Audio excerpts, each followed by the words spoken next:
حضرتك يا استاذ سامح سيف الاغا، حضرتك مش واخد بالك انت بتتكلم عن دعم الدولة؟ ما سمعت صوتك؟ والدولة بتتهان يوم الخميس وبيتمسح بكرامتها الارض يوم الخميس. مش حضرتك برضو بتاع دعم الدولة ولا حضرتك بتاع ايه؟ ولا واحد تاني؟ رأيك ايه؟ ما سمعتش رأيك.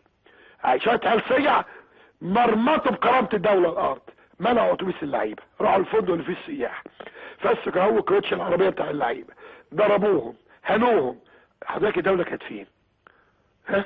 مش برضو بتاع دعم الدولة ولا دعم الدولة في الفيلم الهندي اللي انت عامله في مجلس النواب؟ ده حبيبك، ده حبيبك.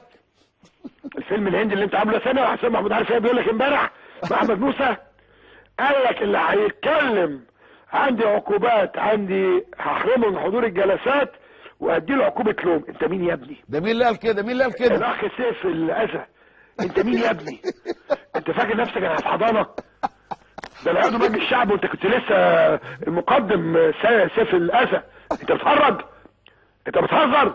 ويا كل واحد مضيت على الائتلاف بتاعه انت ترضى يتقال عليك اللي هيتكلم ويعارضه يعمل له عقوبة اللوم ويحرمه من الجلسات؟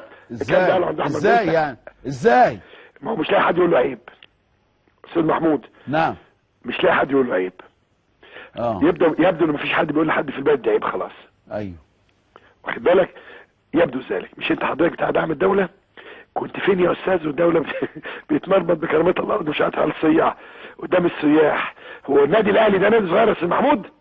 لا طبعا، كبير. لا طبعا. لما لعيبته تتحجز دي جريمة.